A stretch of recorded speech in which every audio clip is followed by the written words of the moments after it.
तो दोस्तों आज मैं एक्सप्लेन करने वाला हूँ 2022 में आई मूवी 36 फार्म हाउस को। इसकी रेटिंग्स की बात नहीं करेंगे क्योंकि ये अभी जल्द ही रिलीज हुई है, तो रेटिंग्स ऊपर नीचे हो रही हैं। लेकिन जिस हिसाब से मूवी है उस हिसाब से मुझे लगता है कि इसकी रेटिंग्स नीचे ही जाएगी। मैं मूवी को एक्सप्लेन करूंगा, लेकिन उससे पहले अगर आप हमारे चैनल पर नए हैं तो नीचे लाल कलर से लिखे सब्सक्राइब को दबाकर ग्रे कर दें। इससे आप हमारे चैनल से जुड़ जाएंगे और आने वाली वीडियोस को देख पाएंगे। और जिन्होंने सब्सक्राइब करा हुआ है उनका बहुत बहुत शुक्रिया। आप लोग ऐसे ही चैनल से जुड़े रहिए, मैं आपके लिए वीडियोस लाता रहूंगा। और अगर आप मेरे थोड़ा और करीब आना चाहते हैं तो मुझे इंस्टाग्राम या फेसबुक पर भी फॉलो कर सकते हैं, लिंक आपको डिस्क्रिप्शन में मिल जाएगा। तो मूवी की शुरुआत में हमें 36 फार्म हाउस दिखाया जाता है, जहां हम देखते हैं कि एक बूढ़ी दादी जिनका नाम पद्मनी होता है वो टीवी देख रही होती हैं। टीवी में न्यूज चल रही होती है कि कोरोना के चलते देश में लॉकडाउन लगा दिया गया है और अब सारे मजदूर और बाकी लोग अपने घर की ओर निकल रहे हैं। फिर तभी हमें एक वकील दिखाया जाता है जो कि रौनक नाम के आदमी से मिलने के लिए फार्म हाउस आया होता है। वकील कहता है कि आप पद्मनी राज सिंह के बड़े बेटे हैं और आपके नाम ये फार्म हाउस और 300 एकड़ जमीन है, लेकिन ये हक सिर्फ आपका नहीं हो सकता बल्कि इसमें आपके दोनों छोटे भाई वीरेंद्र और गजेंद्र का भी हिस्सा है। और मेरा मानना है कि आपने पद्मनी जी को बहला फुसला कर सब अपने नाम कर लिया है, तो इसीलिए मुझे उनसे मिलना है। रौनक कहता है कि उन्होंने खुद ये सब मेरे नाम किया है और मेरे भाई तुम्हें तो खरीद सकते हैं लेकिन मुझे नहीं। वकील अपने बात पे ही अड़ा होता है और बार बार मिलने की ही बात कर रहा होता है, तो रौनक गुस्से में आकर उसे मार देता है। फिर इन दोनों के बीच लड़ाई शुरू हो जाती है, तो रौनक उसे मारते हुए फार्म हाउस के कुएं में ही ढकेल देता है और उसकी मौत हो जाती है। अब इसके बाद हम देखते हैं कि सभी कारीगर और मजदूर लॉकडाउन के चलते घर जा रहे होते हैं और उसी भीड़ में हम हैरी नाम के लड़के को देखते हैं जो वो भी अपना काम बंद होने के बाद पैदल ही अपने गाँव की ओर जा रहा होता है। तभी उसके पास उसकी बहन का कॉल आता है और वो बताती है कि माँ तो मामा के यहाँ है लेकिन पिताजी का कुछ भी पता नहीं चल पा रहा। हैरी कहता है कि हमारे पिताजी ऐसे हैं कि वो मुझसे जल्दी ही घर पहुँच जाएंगे और उनको कुछ नहीं होने वाला।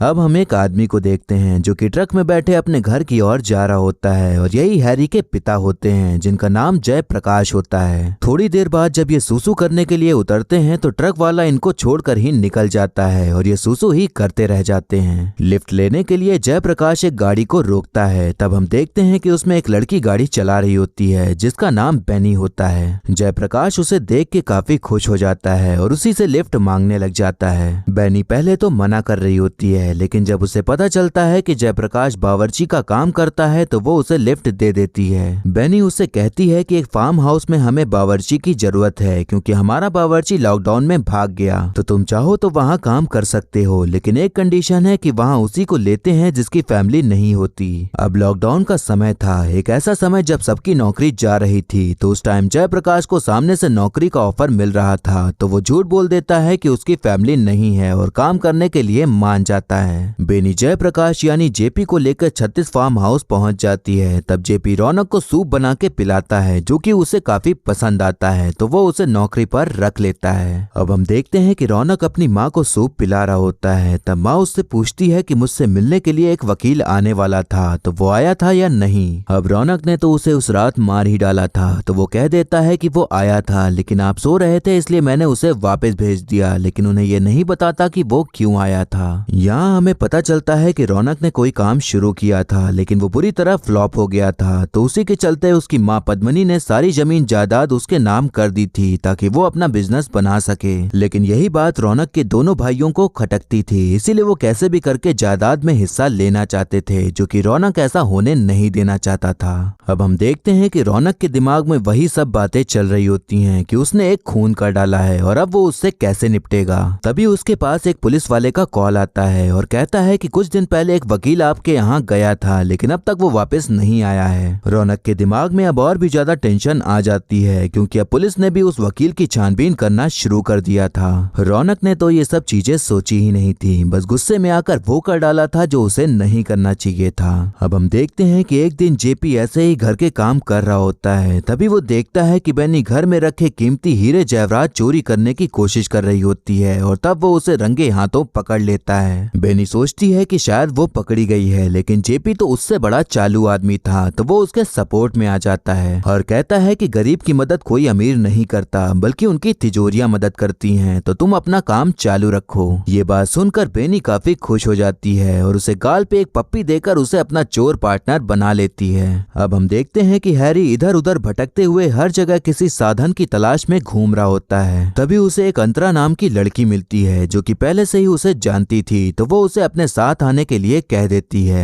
अब बैनी थोड़ा भावुक होते हुए बताती है कि मेरी एक बेटी है जिसको अमेरिका की यूनिवर्सिटी में स्कॉलरशिप मिली है, लेकिन वहां जाकर पढ़ने के लिए लाखों पैसे चाहिए, इसीलिए मैं यहाँ चोरी कर रही थी, क्योंकि नौकरानी बनके तो मैं कभी भी इतने पैसे नहीं कमा पाऊंगी। उन दोनों के बीच बातें चली रही होती हैं कि तभी हम देखते हैं कि जो अंतरा नाम की लड़की थी वो वहीं पर आ जाती है, और तब हमें पता चलता है कि वो पद्मिनी की ही पोती है। यहाँ हम देखते हैं कि हैरी भी उसके साथ ही फार्म हाउस आ गया था, और तब जब जेपी अपने बेटे हैरी को देखता है तो उसे देखते ही उसके होश उड़ जाते हैं, क्योंकि उसने तो घर में बता रखा था कि उसकी तो कोई फैमिली ही नहीं है। अंतरा बताती है कि लॉकडाउन की वजह से मैंने अपना बुटीक बंद कर दिया और सारा काम यहीं पर ले आई, और साथ में टेलर भी लेकर आ गई। यहाँ हमें पता चलता है कि हैरी पहले अंतरा के साथ ही टेलरिंग का काम करता था, और किस्मत से वो उसे रास्ते में मिल गया तो वो उसे अपने साथ ले आई ताकि काम आसानी से हो सके। हम देखते हैं कि अब सभी लोग एक साथ खाना खा रहे होते हैं कि तभी हैरी भी अपने पिता को देख लेता है, और तब उसका खाना गले में ही अटक जाता है और सोच में पड़ जाता है कि आखिर उसके पिता यहाँ क्या कर रहे हैं। अब जेपी हैरी के पास जाता है, और तब दोनों ही लोग एक दूसरे की पोल खोलने के लिए ब्लैकमेल करने लग जाते हैं, क्योंकि दोनों ही लोगों ने फार्म हाउस में एंट्री पाने के लिए यही बताया था कि उनकी फैमिली नहीं है। उन दोनों का यही मकसद था कि इस फार्म हाउस से कुछ ऐसा हासिल हो जाए कि वो गांव जाकर मस्त आराम से ऐश की जिंदगी जी सकें। लेकिन दोनों ही लोग घर में ऐसा जता रहे होते हैं जैसे कि उनके बीच कोई रिश्ता ही न हो, और दोनों एक दूसरे को नहीं जानते।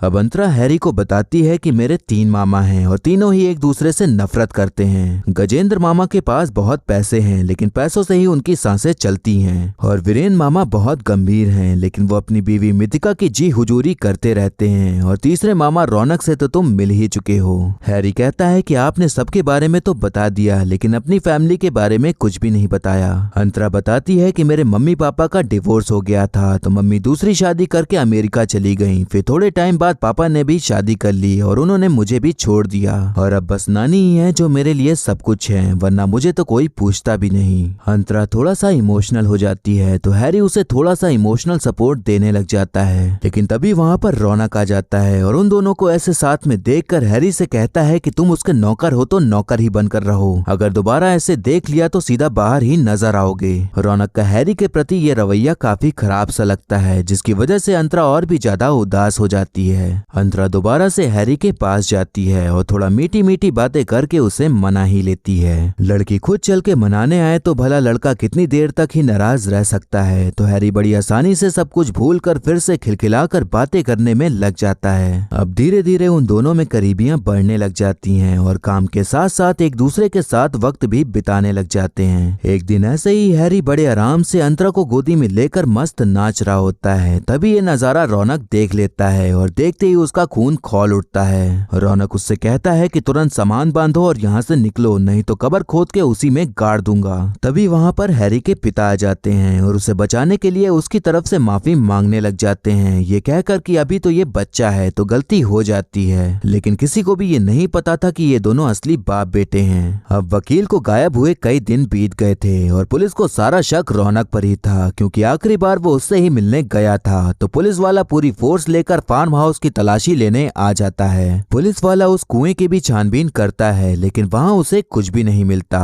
इस बात से तो रौनक भी हैरान हो जाता है, क्योंकि उसने तो वकील को इसी में ढकेल कर मारा था, तो उसकी लाश आखिर कहाँ चली गई। अब हम देखते हैं कि रौनक के छोटे भाई वीरेंद्र की बीवी मिथिका नानी के पास आती है और उन्हें बता देती है कि रौनक पर एक वकील को मारने का इल्जाम लगा है, और जो आपने सब कुछ उसके नाम कर दिया है वो अच्छी बात नहीं है, क्योंकि माँ का सब कुछ अपने बच्चों को बराबर से मिलना चाहिए। मिथिका ऐसे ही बातें करते हुए नानी के कान भरने लग जाती है, और उन्हें दोबारा से जायदाद का बंटवारा करने का सोचने पे मजबूर कर देती है। अगले दिन हम देखते हैं कि अंतरा बैठे हुए आंसू बहा रही होती है, तो हैरी के पूछने पर वो बताती है कि कल मिथिका भाभी नानी से मिली थी, और तब पता नहीं उन्होंने क्या कह दिया कि अब नानी अपना जन्मदिन भी नहीं मनाना चाहती और वो किसी से भी बात नहीं कर रही हैं। हैरी कई दिनों से घर में रहकर यही देख रहा था कि वहाँ का माहौल कुछ ठीक नहीं है, और पूरे परिवार में बस झगड़े ही होते रहते हैं। और अब अंतरा का उदासी भरा चेहरा देखकर वो खुद नानी के पास जाता है और कहता है कि आपको अभी कमजोर नहीं पड़ना है, बल्कि और मजबूत होना है, और अब वक्त आ गया है कि आप जो अब तक सब कुछ जानकर भी भी सहती आ रही हैं वो पूरी फैमिली को बताएं। इसीलिए अंतरा और मैंने आपके जन्मदिन पर पूरी फैमिली को घर पर बुलाया है और मैं चाहता हूँ कि आप अपना जन्मदिन सेलिब्रेट करें। नानी हैरी की इतनी सारी बातें सुनने के बाद बर्थडे मनाने के लिए मान जाती हैं और जो कुछ भी बातें उनके मन में चल रही थी उसे पूरे परिवार के सामने रखने का भी ठान लेती हैं। तभी हम देखते हैं कि अंतरा बाहर खड़े ये सब कुछ सुन रही थी और हैरी का ऐसे नानी को मनाना देखकर अंतरा खुशी के मारे उसको जोर से गले लगा लेती है। अब अगले दिन हम देखते हैं कि जेपी और बेनी तिजोरी खोलकर वही हीरो से भरा नेकलेस देख रहे होते हैं। तभी वहाँ पर घर की एक मेड आती है और बताती है कि बाहर एक औरत आई है जो कि कह रही है कि वो आपकी पत्नी है। अब ये सुनकर जेपी एकदम हक्का बक्का रह जाता है और तब बेनी के सामने उसकी पूरी पोल खुल जाती है। जेपी तुरंत भागकर अपनी बीवी के पास जाता है ताकि वो कहीं और जाकर कोई ढिंडोरा ना पीट दे। तभी वहाँ पर हैरी भी आ जाता है लेकिन वो पूरा मास्क लगाकर मुंह ढक कर आता है ताकि माँ को और बड़ा झटका ना लग जाए। हैरी पूछता है कि आपको कैसे पता चला कि आपके पति यहाँ पर हैं? औरत बताती है कि हमारे भांजे ने इनके फेसबुक पर वीडियो देखा था तो उसी से इनका पता चल गया और हम यहाँ चले आए। हैरी कहता है कि अभी तो वायरस बहुत खतरनाक हो गया है इसीलिए आपको इस कमरे से बाहर नहीं निकलना है, नहीं तो खतरा बढ़ जाएगा। ऐसे ही करते हुए वो किसी तरह माँ को कमरे में ही रहने को कह देता है ताकि कम से कम उसका राज तो ना ही खुले। अब जेपी बेनी को ढूंढ रहा होता है तो उसे पता चलता है कि उसकी बेटी को कोरोना हो गया है तो वो सुबह ही निकल गई। तभी हम बेनी को देखते हैं और उसके गले में हीरे से जड़ा हुआ हार देखते हैं और तब हमें यहाँ समझ आता है कि वो चोरी करके फार्म हाउस से भाग चुकी है। अब हम देखते हैं कि जयप्रकाश की बीवी शांति अब सीधा रौनक के पास ही आ जाती है और कहती है कि मेरे पति यही काम करते हैं और हम चाहते हैं कि आप भी हमको काम पर रख लो। शांति ने डायरेक्ट रौनक से ये सब बोल के पूरा खुलासा ही कर डाला था। तो अब रौनक जेपी और शांति दोनों को ही स्टोर रूम में बंद करवा देता है और पुलिस में कंप्लेन करने को कह देता है। उधर हम देखते हैं कि पुलिस वकील की गुमशुदगी की तलाश में लगी होती है और उसे कई सबूत मिल गए होते हैं जिससे कि पता चल जाता है कि उसका मर्डर हुआ है और ऐसी कई बातें भी पता चलती हैं जिससे कि खूनी कौन है ये भी पता चल चुका था। और इधर फार्म हाउस में नानी का बर्थडे मनाने के लिए पूरा परिवार आ जाता है। नानी कहती हैं कि मेरी बहू मिथिका ने मुझे समझाया कि सभी बच्चों को माँ का हक चाहिए, माँ नहीं चाहिए लेकिन बस माँ का हक चाहिए। तो आज मैं सबको वो दूंगी जो सब चाहते हैं, जो कि है बराबर का हिस्सा, लेकिन उससे पहले मैं अपना केक काटूंगी और खुशी मनाऊंगी। अब सभी लोग नानी का बर्थडे सेलिब्रेट कर रहे होते हैं। तभी हैरी को पता चलता है कि रौनक ने उसके माँ बाप को स्टोर रूम में लॉक कर दिया है तो वो उनको बचाने के लिए उनके पास जाने लगता है। तभी पीछे से अंतरा उसे रोक लेती है और पूछती है कि वो ऐसे अचानक से कहाँ जा रहा है। हैरी के पास अब सच बताने के अलावा और कोई चारा नहीं बचा था तो वो बताने लग जाता है कि जयप्रकाश उसके असली पिता हैं। तभी अंतरा कहती है कि मुझे सब कुछ पता है लेकिन मैंने कभी कुछ कहा नहीं। हैरी कहता है कि अब मैं अपनी फैमिली के लिए यहाँ से जा रहा हूँ लेकिन मैंने आपसे और नानी से बहुत कुछ सीखा है तो उसके लिए शुक्रिया। और फिर इतना कहने के बाद वहाँ से चला जाता है। हैरी स्टोर रूम पहुँच जाता है और फिर उसका दरवाजा तोड़कर अपने माँ बाप को आजाद कर देता है। अब हम देखते हैं कि 36 फार्म हाउस में पुलिस वाला दोबारा से अपनी पुलिस फोर्स लेकर आ जाता है क्योंकि अब उसे असली कातिल का पता चल चुका था।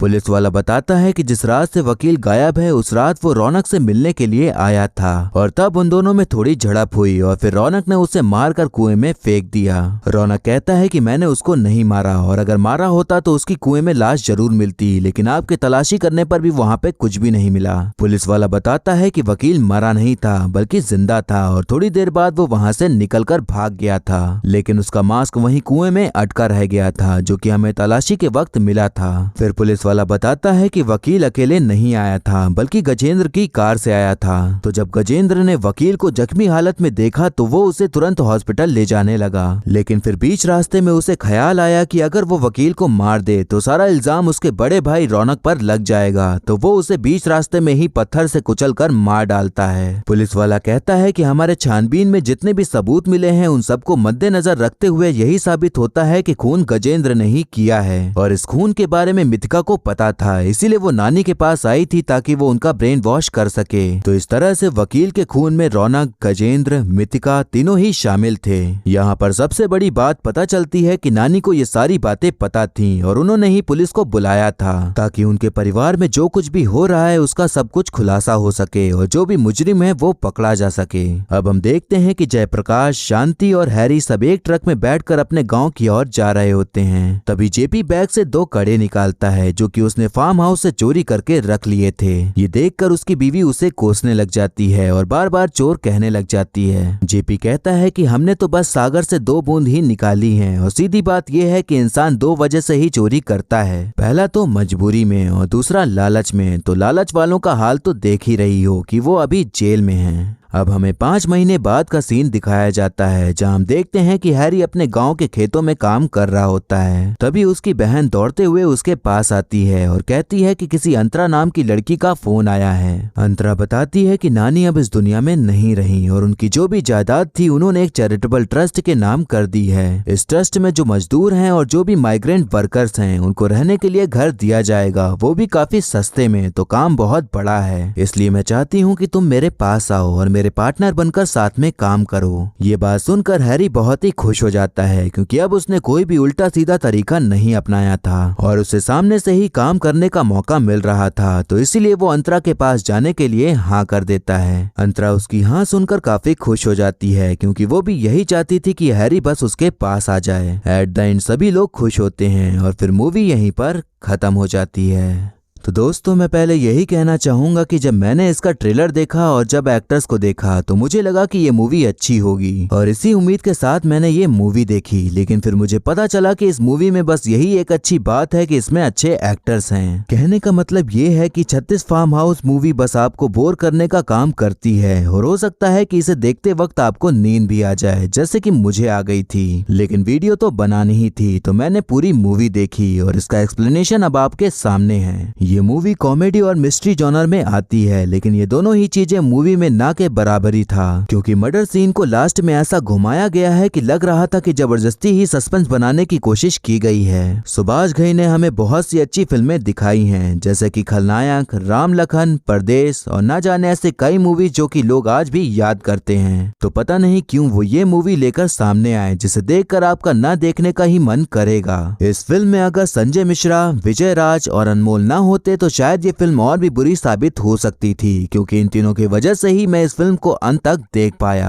और वहीं इनकी एक्टिंग की बात करें तो तीनों ने ही अच्छे से अपने कैरेक्टर को निभाया है। खास करके संजय मिश्रा ने ही पूरी मूवी को अपने एक्टिंग से संभाला है। वहीं बरखा सिंह की बात करें तो उन्होंने भी अपने किरदार को सही ही निभाया है। वैसे ज्यादा कुछ करने को इस मूवी में था भी नहीं। वहीं बाकी सह कलाकारों ने भी अपने किरदार को अपने रोल के हिसाब से सही ही निभाया है। अगर आपने मूवी नहीं देखी होगी तो आपको शायद लग रहा होगा कि मैं कुछ ज्यादा ही नेगेटिव बोल रहा हूँ, लेकिन अगर आप मूवी देखेंगे तो आप भी मेरी कई बातों में सहमति जताएंगे। अगर आप मूवी को देखना चाहते हैं तो इसे ZEE5 ऐप पर देख सकते हैं और ये बस टाइम पास करने के लिए मूवी देखी जा सकती है। या अगर आपको अपनी फैमिली के साथ कोई मूवी देखनी हो तो इसे आप अपनी लिस्ट में डाल सकते हैं और पूरे परिवार के साथ हल्की फुल्की कॉमेडी का लुफ्त उठा सकते हैं। बस कहीं कहीं पर छोटी मोटी गालियां सुनने को मिल सकती हैं, तो उसका आप ध्यान रखिएगा। वैसे मूवी की कहानी तो आपने सुन ही ली है, तो कमेंट करके जरूर बताइएगा कि इस मूवी के कहानी में कितना दम था या मेरी बातों में से आपको कौन सी बात अच्छी नहीं लगी। आप खुलकर अपनी कोई भी बात लिख सकते हैं, मैं आपका रिप्लाई जरूर दूंगा।